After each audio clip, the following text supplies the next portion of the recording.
You are listening to KC Sports Network, proudly presented by Emprise Bank, your partner in possible.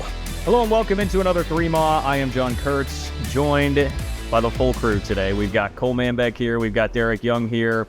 You know what that means. It must be a big pod if we have all three of us together, and that is because K-State has landed another stud out of the portal, arguably the best guy left in the portal, Arthur Kaluma from Creighton.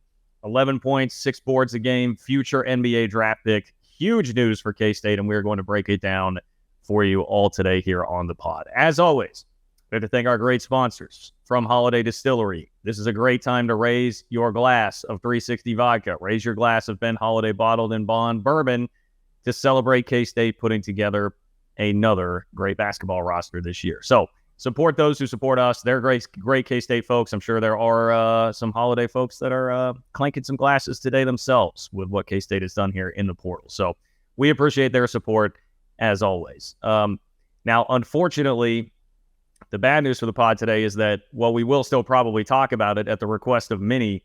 The lead of Cole and Brody attending K-State basketball camp over this weekend has been buried a little bit. So we'll have to probably wait to actually get the lowdown on what all happened there.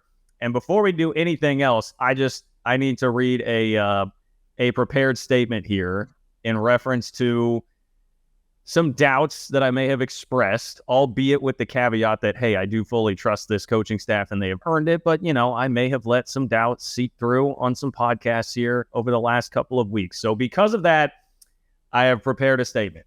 All right. And in true 2023 fashion, it is on the Notes app. So, you know, I have no paper here, but it's from the Notes app. Here's a statement. I'm an idiot.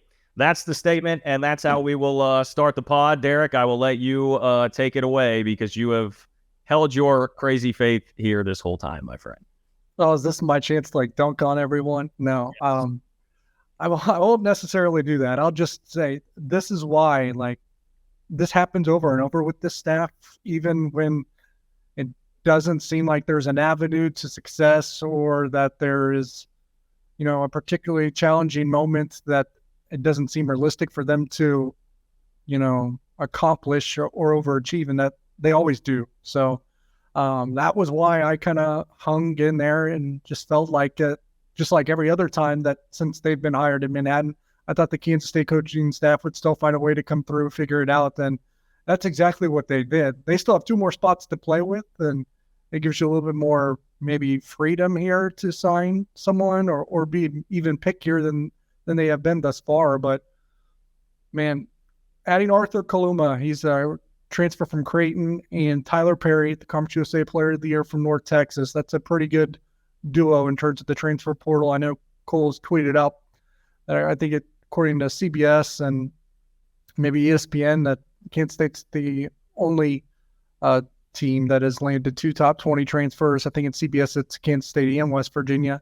So, I mean, that's a pretty heck of an accomplishment, to say the least. And one has to start wondering here again, now when you have that strong trio of Naquan Tomlin, Tyler Perry, and Arthur Kaluma to go with Cam Carter and David Gasson, who just finished a season where they started a ton of games, that Kansas State's probably put themselves, their roster, in position to contend for the Big 12 championship once again.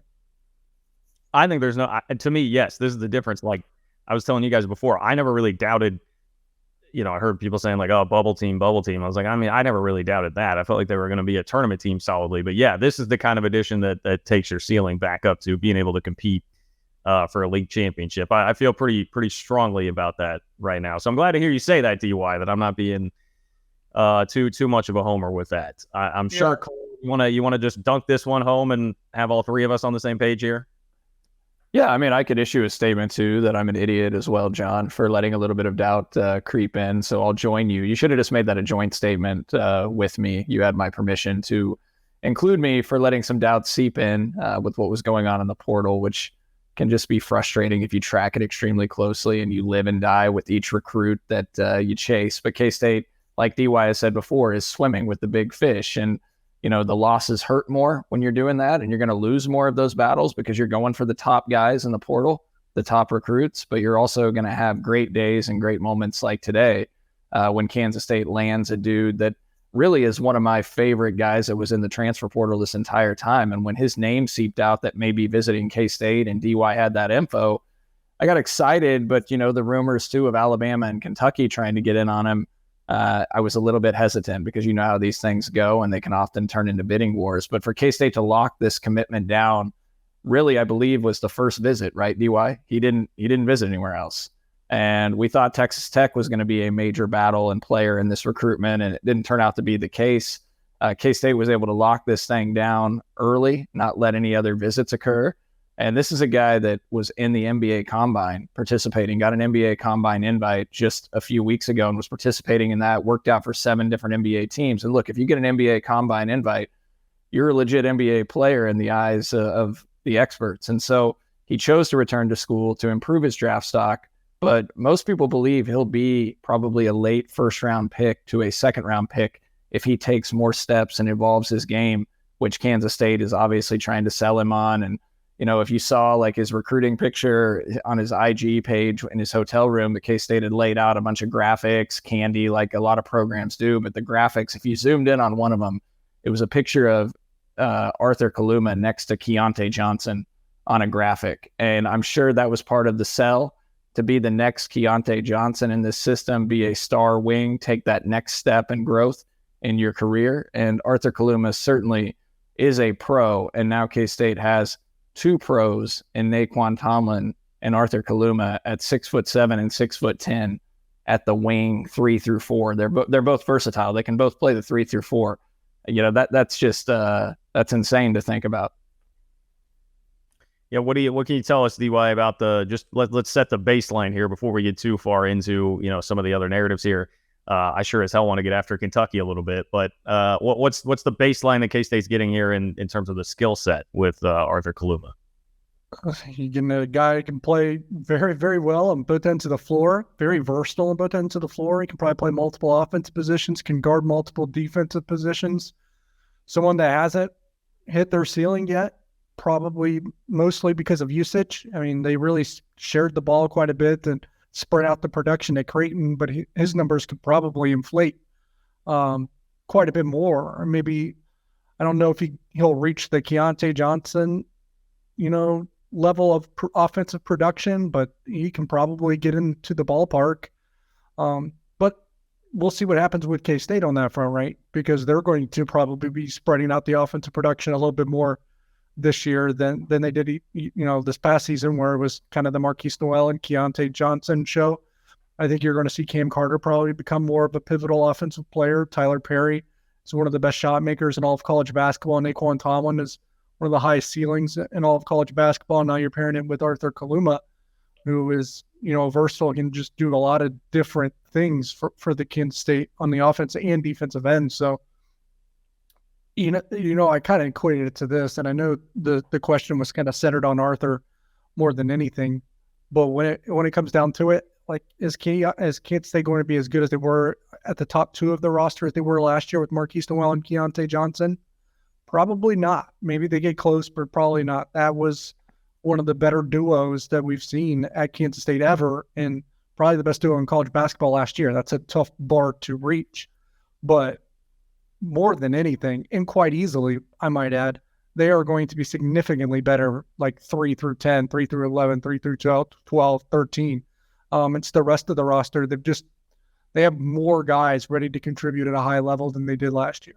And to expand on that, DY, I think, you might not have the same 1-2 punch of Keontae and Marquise, but when you take it to 1 through 3 of Tyler Perry, if he can be what he was at North Texas or put up similar numbers, and then you have Naquan Tomlin take that next step, and you have Arthur Kaluma, those as the top 3 is better than your top 3 probably of last year, because your third guy last year was what? Probably Desi Sills, and we love Desi, right? But I would argue Tomlin probably, right? Oh, yeah, no, you're right. So the difference there becomes what kind of a jump does Tomlin actually make? Yep. Which, internally, I think people feel like it's going to be a pretty big one. Yeah, you're right. That slipped my mind, John. So you're right. Naquan would have been that third guy, and then Desi would have been that fourth. So, Yeah, I mean, at the very least, you think you can probably match it, hopefully. But a lot of it does depend on the jump that Naquan makes. And then also, obviously, the jumps that Cam Carter makes, which we haven't really talked about enough. And we'll talk more about that in depth later in the show, probably. But other guys returning on this roster are going to make jumps as well. So that improvement, some of the scoring will come from them, David Gasson and others, and taking that next step. But yeah, I think it's a huge addition. The Athletic had him as the number 2 remaining guy in the portal. I think ESPN had him, as the number 1 guy left in the portal. Tyler Perry was mostly a consensus top 20 transfer, 24/7. I think it was on 3 or 24/7 had him down lower, not on 3. And then there's an outlier on Arthur Kaluma, but for the most part, he's a top 20 transfer as well. So it's just a huge addition to this roster. His versatility, the defensive metrics say he struggled defensively. But you always have to take those with a grain of salt, especially individual defensive ratings. They're hard to gauge sometimes and can be a little bit fickle. But he was certainly a good pick and roll defender, and he's going to be a versatile athlete that can get after it on the glass and certainly be a scorer. And DY, you mentioned it. I mean, you look at that Creighton roster, we thought they had one of the best starting 5s in college basketball last year.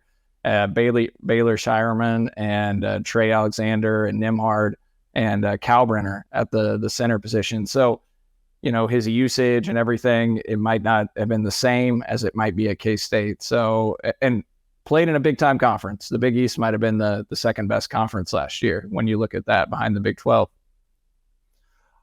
One thing I will add is even if they don't match that offensive production, whether it's a top 2, top 3, top 4, getting close to it is a huge move for the Wildcats, in my opinion, because what this addition, the Arthur Kaluma beating out Alabama, Texas Tech, Kentucky for him, what it does the most for Kansas State is probably on the defensive end. I think Kansas State was always going to be a better defensive team this upcoming season just because of familiarity and more experience within, the new scheme and system that they were all learning, that being the no middle. Now you're adding Tyler Perry, who's probably of those guys, maybe not the most apt defender, but he's still, I think, probably underrated in that regard. And, it's something I've spoken about to other sources. And like Tyler Perry's probably going to be the guy on the roster that knows this defense the most. He played it at North Texas for multiple seasons. Many people think the new North Texas head coach was an assistant at the time. Ross Hodge is the best defensive mind in all of college basketball. He got to learn under him for 2 years. I think that's significant. Now you're adding and potentially forming a trio there at the 2, 3, and 4 positions between Kaluma, Tomlin, and Cam Carter. 3 of maybe the top 10 or 15 defenders in the entire Big 12, potentially. And, just cap off the discussion about rounding out the roster, and very fair point about, Cam and David Gasson that are going to round out probably your starting 5 there. But even, just the incoming freshmen, we talk about guys getting overshadowed. Obviously, a huge part of that is Cam and David and guys that are returning. But also, you've got the best incoming freshman class that K-State's had in 10 to 15 years this year with two top 100 guys for sure. Another in McCaleb Rich that was flirting with it and is very close. And I don't, according to our eyewitness reports from Jerome Tang basketball camp this weekend, was pretty darn impressive looking there. So this is Cole's time to shine with that. But I know you were really impressed with what McCaleb Rich looked like there. So RJ Jones, Day-Day Ames, man, you talk about the depth of this roster, the depth of talent on this roster is going to be considerrtaj better than last year. No weak links, right? Because that's not even counting Taj Manning and Jarrell Colbert. Right. Yeah. Taj Manning and Jarrell Colbert. Right. Taj Manning, baby Kawhi, right? Baby. Look, just from a physicality standpoint, when you look at this team and you add an Arthur Kaluma and you look at Jarrell Colbert and you look at Taj Manning and McCaleb Rich, who just looks like a physical specimen. His body is ready to play right here on day one with his leaping ability. First of all, I don't think rebounding is going to be a problem this year. You think about Naquan Tomlin, too, and his length and athleticism, get after it on the glass. I think rebounding is going to be just fine. Kaluma is a really good rebounder as well, over 6 per game. Really solid there. So there's a lot of length and a lot to like there. And I think you're right. I think RJ Jones, maybe out of the freshmen, is the most likely to contribute early. I think DY's been on that board as well. But from a physicality standpoint, I think McCaleb Rich could step in certainly as well. And Cam Carter, I think other people have pointed it out to us that he's going to make, a considerable jump, and that we need to be talking about Cam Carter more. And, look, he's a guy that started 36 games, all 36 games last year on a team that went to the Elite Eight. And he had played minimally at Mississippi State, and he comes in here to a talented team at Kansas State and is able to start 36 games. Obviously, they like him, averaged over 6 per game. You'd like him to finish better at the rim, and I think he's going to do that. I'd like to see him get to the free throw line more. He had 38 free throw attempts last year. I'd like to see that free throw rate really take off for him. But I think as he's gotten more comfortable now and maybe more comfortable in his role in the system, I think he's going to take that next step, and he could be a double-digit a game guy. Really excited to see where he can go, and we all know he's a really good defensive player too. So terrific player. So I'm excited to see, where this team goes with some of the depth that they have now that DY's talked about. Even finishing at the rim just a little bit better changes the outlook greatly on Cam Carter into a solid player, into a guy that can really make a large impact. Yeah, completely agree. And in fact, we're going to take a quick break, but when we come back, I will add to the Cam Carter hype here with something that we heard from Tyler Perry in an interview recently. So that's next here on 3. Thanks for listening to KC Sports Network. Make sure you download our new app. Find it on the App Store or Google Play. Just search KC Sports Network. Entertain, educate, inform. KC Sports Network. So here is the aforementioned quote from Tyler Perry about Cam Carter. He said, this is from Glenn Kinley. Let me make sure I source this right. From KSNT. That's right. I knew it was one of the Topeka stations. Glenn Kinley from KSNT. He asked Tyler Perry if there's anything else he should know before he finished his interview with him. And Tyler Perry said, look forward to Cam Carter this year. I think he's going to make one of the biggest leaps in college basketball. So a lot of internal belief right now on Cam too. And you're spot on, DY. The guy can get to the rim about whenever he wants. He's a plus defender. It's going to be finishing at the rim, obviously. And he had his moments shooting the ball too. Felt like could be kind of a streaky shooter. Yeah. But if he can get to the rim, that's really the thing I'm most concerned with. I'm not as worried necessarily with the outside shooting. Okay, so a couple things. Obviously, there are a few spots left, and I do want to at least move the discussion to, all right, what next? As Jerome Tang would say, what's next? But in the meantime, I mean, one of the things that's very significant about this to me is like how many times throughout this process did we get very down and upset when it was like, hey, K-State was supposedly going to get a visit, and then a kid would go take one beforehand and not actually make it to the K-State visit. Well, you just did that this time, and you did it to not only Texas Tech, but Alabama and Kentucky. I mean, those are major players right now. And Kentucky, I mean, my God, there is not much that's more enjoyable in the world than watching that fan base meltdown. And thankfully, we've been able to do that a lot over the last 5 years at K-State's expense, which has been just fantastic. But I mean, they have not landed a player in the portal yet this year. There's all sorts of pressure on Cal. That fan base is just twisted in knots. Point being, like that's a guy that they could have really used and really theoretically would have wanted. I mean, that's not some like phantom non-committable offer or anything like that. Like there's a Kentucky meltdown going on today, and it's been just a delight to watch, but it's also emblematic of how big this was for K-State. Patience paying off there, and knowing that they would still be able to find, identify, and get their guys, and then close it down before you let them go take any other visits, before you let NIL offers get crazy and out of control from the bags that Alabama or maybe Kentucky, although that situation seems weird with their NIL. But point being, you didn't let them get out of there. They locked it down when they had the chance. Yeah, I'd hate to harken back to this, but it's also just a sign that, the panic sometimes is just not very warranted at all either, because let's take all of this into consideration. You're recruiting against who you want to recruit. When that happens, as we alluded to at the top of the show, there's going to be losses, and sometimes they're going to feel like they can come in bunches, but it hasn't even been that much. I mean, we could probably pick out 5 or 6 noteworthy ones where they were kind of colliding with some schools on and just didn't get to take a swing, or when they did, they felt just short, like with Max Asmus and Olivia Kamwa, and then a couple that just never visited. But that's just normal recruiting. You're not going to bat at it. I mean, even the best football programs on the recruiting trail don't bat at a 50% clip. I mean, that's just not reasonable. It's not realistic. So I think some perspective needs to be maintained there. But let's look at the recent history there. I mean, look who Kansas State just defeated for Arthur Kaluma. Let's think about who they just defeated for David Castillo. We're talking about Kansas, Kentucky, Alabama, Texas Tech, Oklahoma State. They're battling Duke and UConn and Notre Dame and Providence for Patrick Gongba, the high school center in the 2024 class, who just visited Duke. He's about to visit UConn. He's already visited Kansas State.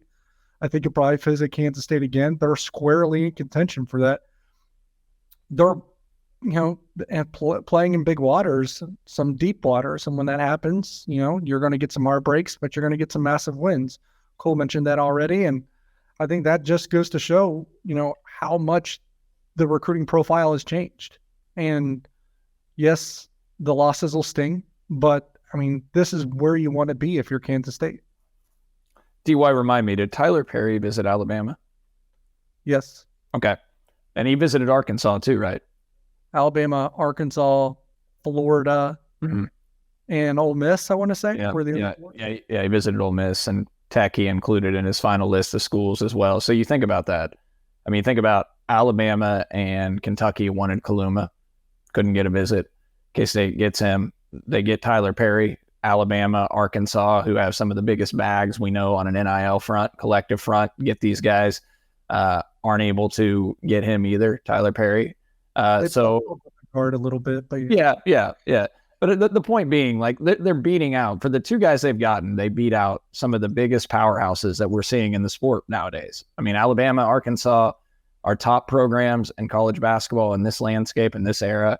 And obviously Kentucky had a lot to sell. I mean, to a guy like Kaluma, because they have 7 players currently on their roster, and 5 of them are going to be freshmen. 7 players, 8 if you count Antonio Reeves, but that one's shaky at best. And the 5 freshmen do form the number 1 recruiting class, but I think that's a blessing and a curse, because I think that's also what's keeping the transfers away, because they think that they're going to feature the freshmen the most. Yeah, and it might be a headache for a veteran guy too, right? To have to go deal with a bunch of immature freshmen and kind of be the guy that has to be the leader to really command that locker room. So I could certainly see that as well. But, and I don't know what's going on with Kentucky and NIL and Calipari, but seems like a mess over there still regardless. Kentucky could have sold a lot to him to get him to visit. They weren't able to.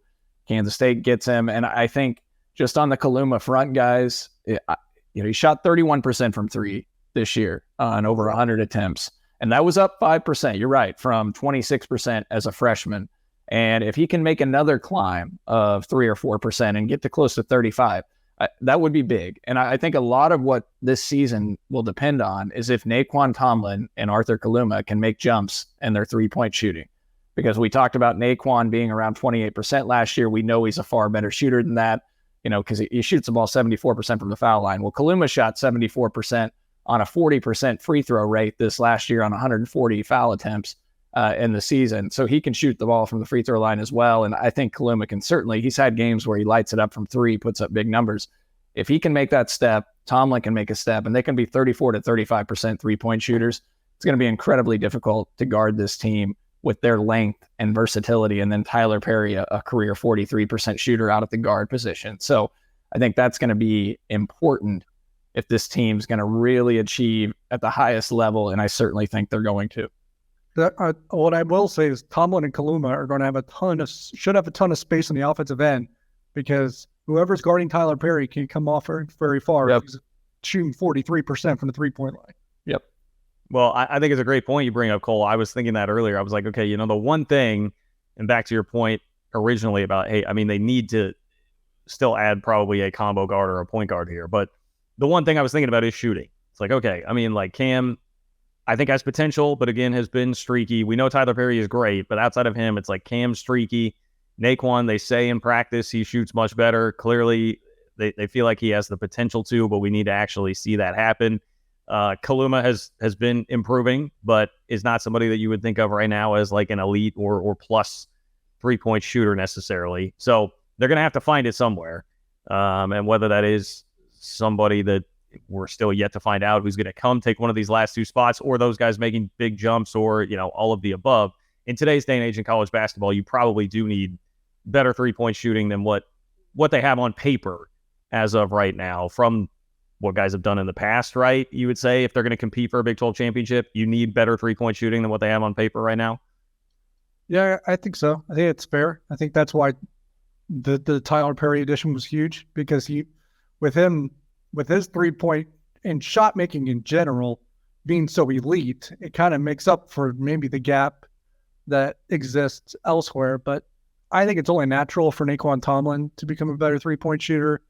I think it's probably, we've seen it. Arthur Kaluma is still pretty young in his development. I think it's only natural for him to become a better 3-point shooter.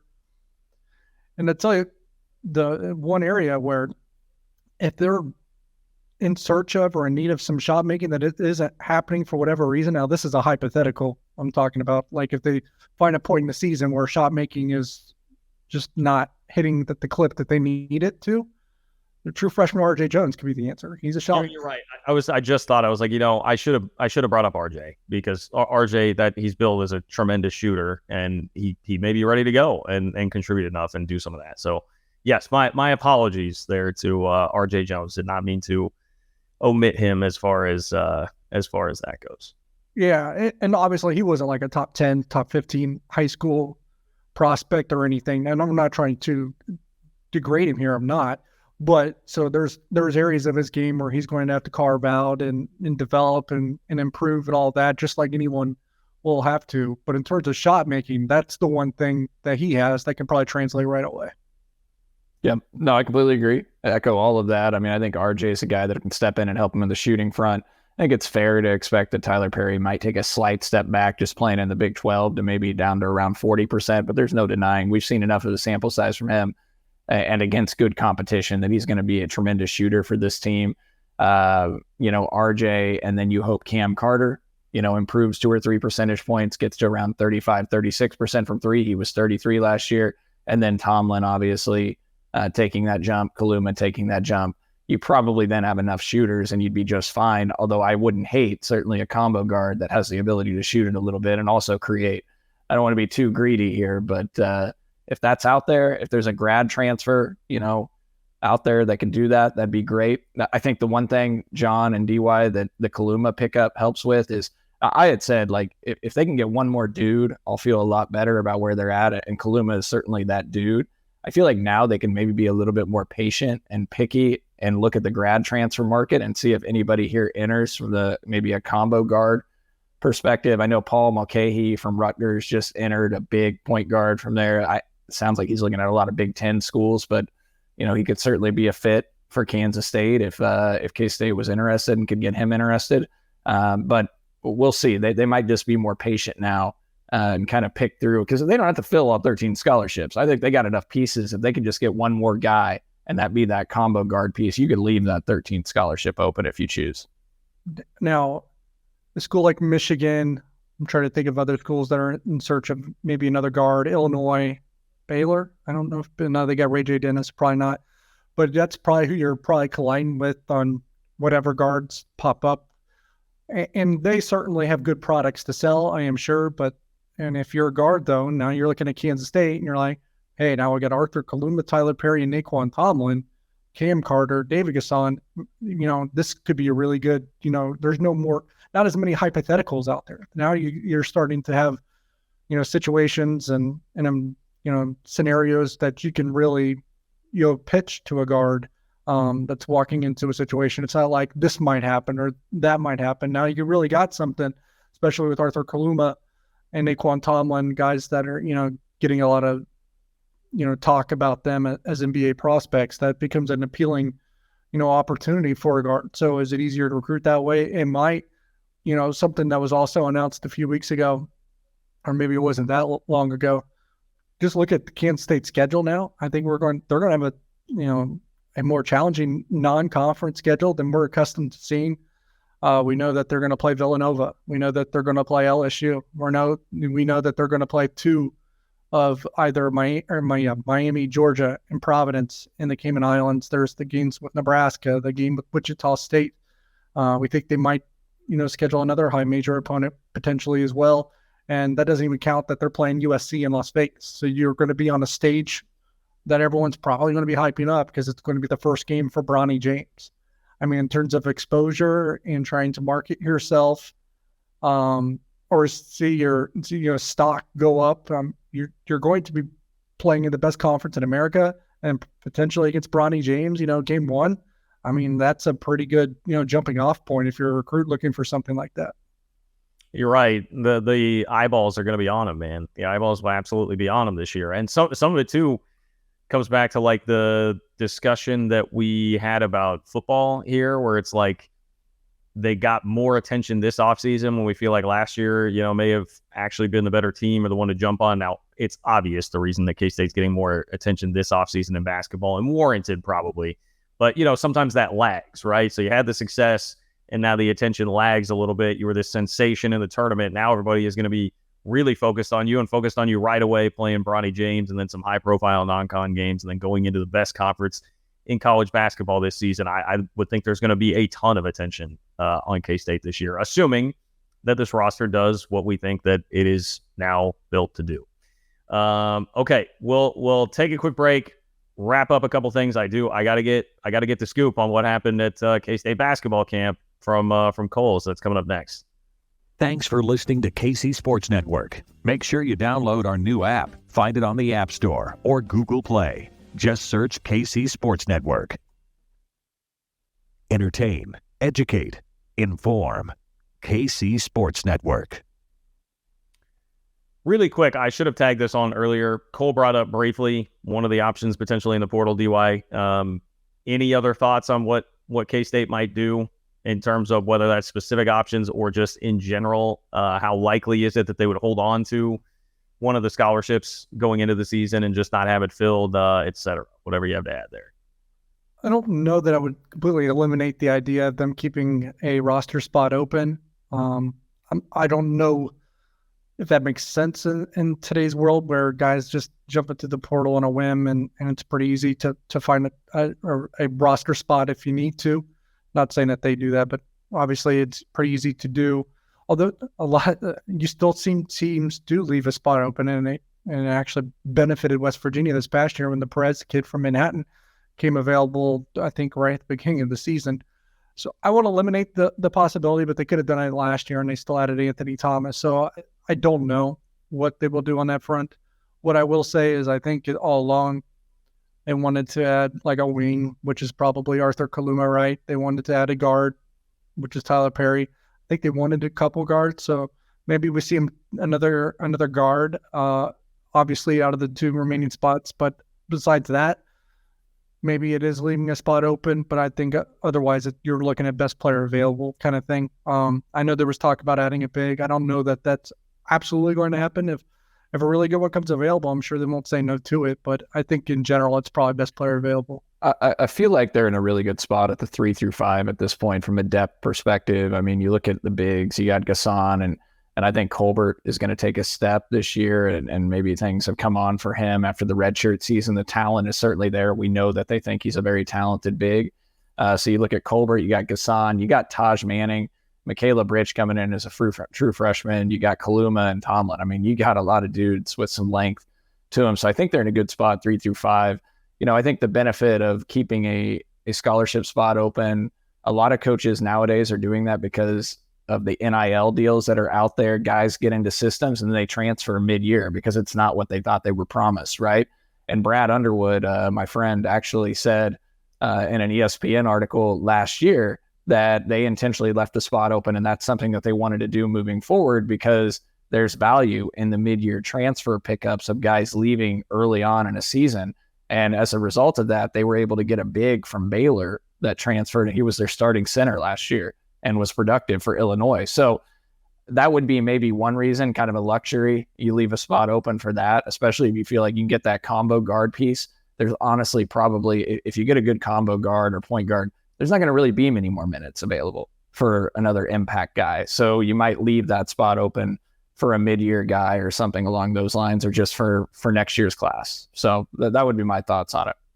Yeah, I wondered aloud if there's even a tougher sell now for a guard, just because you have so many guys that can score, you feel like have the ability to score, or maybe they would be worried about, we're talking about Cam Carter here too, like maybe they would be worried about what kind of role is going to be available. But obviously like you said, Cole, they're in a position where it's not going to hurt as much if you swing and miss, and you probably can be more picky just because of the depth of the overall roster.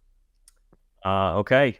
Floor is yours, Cole. What I think first, let's get out of the way here. What do the dudes look like out there before you and Brody, which it's been requested in mass, how you and Brody did at the basketball camp? What observations do you have? We need like a practice report from the players who are actually there. Okay, so first of all, the players were all first class. They were all tremendous. So I don't want to single anyone out necessarily. That they were all amazing and patient. Patience is required with some of those age groups, including my son Brody. And so I really appreciate how they handled that. I thought Tyler Perry was particularly impressive. You can really see some leadership skills there. Just how he dealt and worked with the kids, very vocal, really respected the way that he handled. I went up and told him afterwards, just appreciate how great he was with the kids. And you can tell he's going to be a leader out there. Naquan was obviously fantastic. We were with Taj a lot, and Taj was fantastic to work with as well, redshirt freshman. So really appreciated him. They were all great. And from, a basketball perspective, I don't take a lot away from what they're doing out there because they're not obviously going to be given max effort. I did look down at one end of the court and watch Naquan send up a windmill dunk on an 8-foot goal against some kids, which was particularly impressive to watch. But yeah, there's just not a ton to take away other than you look at like the freshmen, right? You look at Michaela Britch, and he is physically ready to go. Like I mentioned earlier in the show, incredibly impressive physique and athlete there. I thought RJ Jones looked really good and a guy that could certainly contribute here as a freshman. And Day-Day Ames certainly could as well. I just didn't get to interact or really see Day-Day as much with where we were at and some of the different drill stations that you go to on Friday and Saturday. But they were all really impressive guys, and can't wait to watch them play together. I know that Brody won like a knockout championship again. Is that I mean, they did like so you got last year, there was a junior Wildcat camp, and there were only, I think, 11 kids in his age group, and he got awarded the knockout champion certificate. They didn't give out awards at this camp. Look, there were over 200 people here. And last year, my understanding is it was under 50 for this parent-child camp. And so the numbers grew substantially. And I believe the junior Wildcat camp, where they had to merge them last year with the older kids camp because there were only 11 kids ages 4 to 7. I believe there were almost 70 this year on the junior Wildcat camp ages 4 to 7. So it just shows the popularity among the coaching staff in this program with what this season did, and everybody wants to be a part of it. And it's a ton of fun. I would encourage everybody with kids to go do that. You'll enjoy it, have a blast. They did a knockout thing on Friday night. Brody won it, but yeah, I mean, all the kids were great in his age group. Coach beat Cole here. Yeah, Coach beat Cole. I mean, Brody won, but all the kids were great. Everybody. I mean, look, I had to get on Brody because he was out there milking injuries, man. Like 2 different times he laid motionless on the floor like he got knocked out, and Curtis Kelly had to stop a scrimmage because Brody fell to the floor and was putting on his Marcus Smart imitations out there. And I went over there and I just told him, I was like, look, if you're not seriously hurt, you get up and keep going. So he had to put on some tough love there because he was kind of doing some showmanship out there. But backflips? Was he doing some backflips? If he's doing no. I mean, he went up for like a layup and just went down, and I don't even know. He tried to act like he hit his head. He was completely fine. So no, we enjoyed it. My favorite part was actually probably watching. So on Saturday, about the last hour at camp, when the dads got the opportunity, or the parents got the opportunity to scrimmage the players full court at Bramlage. Just looking at the kids over there, watching the players go up against the dads, and like I was looking over at Brody, and they started playing lowdown, and he was really putting on the dancing moves. I don't know where he gets it because I'm a terrible dancer, but he was not being shy at all. And I did later learn from him that he was rooting for the players to embarrass me when I went up against them in the full court action and wanted them to dunk on me, and really was hoping that would happen. So real supporter there that he is. Well, it was very interesting. I will say my observation was that I was getting video coverage throughout the weekend via Snapchat from you of everything that was going on. But curiously, when it came to you guys actually getting to play and you guys meeting the parents, I just didn't see any video that involved you. I was, I saw some video that may have been, poking some fun at some of the other parents that were there, but I didn't actually see any video of you playing. So I don't know what happened there. Well, I wasn't poking. I wasn't poking fun at any of the parents. So no, I was not. I was just taking videos. I took a video of like the full court action to show you what was going on with the parents. So yeah. So anyways, yeah, I know there were a lot of dads there that were way better than I am. Like, that's for sure. There were several dads that were pretty salty out there that I was impressed with and their playing ability. Look, I can't take video of myself out there playing. So like, we're fortunate that Mary, shout out to Mary, DY's girlfriend, was she happened to take video of when I was on the court and the 5-on-5 action. And afterwards she was like, I took video of that, and she texted it to me. And yeah, so I scored 4 points, against the players, but it's not like. Can we get some analytics? Like, you're, stat guy Cole, can we get like some. What was your plus minus? Yeah. How many parents have scored that many points? Can't say. Here's what I'll say. Both shots were at the rim. So good finishing, but wide open. So, and I had the benefit in being in like the 10th or 11th group of the parents to take the court. So the players had been running up and down for like 30, 35 minutes. And there were like 100 parents taking the court, going full court. And so you're rotating every like 2 minutes. And I was in like the 10th or 11th group. So I think by that point, the players were probably a little tired, or, they're not going to be giving max effort against the parents trying to embarrass them out there. And so I just happened to be open a couple of times. I did nothing special at all, and just was beneficiary of some nice passes up the floor and had a couple layups. It really was nothing. I'd love to know what Synergy had to say. If you could give me the Synergy report on. Well, definitely didn't get off the floor much, if there's anything that is going to show that. Not much leaping ability or anything. And my defensive ranking would be very low, as I let Cam Carter sneak behind me for a lob dunk. So, yeah. Oh, so you did get dunked on. I didn't get dunked on. He was like 6 feet behind me because my defense was so poor that I wasn't even close to him. Okay. So, yeah, he went up for a lob dunk, and I wanted to make sure I didn't undercut him or anything. Not going to try and get anybody injured out there. Nick, our producer's asking if I didn't take a charge or anything. Yeah. If I took a charge against those guys, I'd be leaving Bramlage on a stretcher. So it was for the best to get out of the way.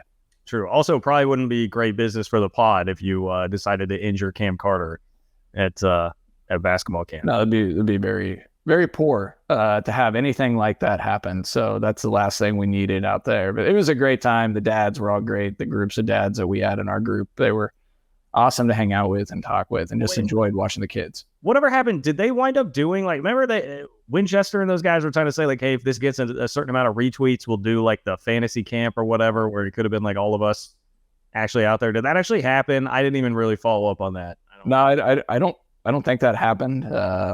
So yeah, I don't know if they have plans maybe to try that later this summer. What I will say, it is a lot of work for those guys to put on these camps. Like I said, there were over 200 people there. It's chaos.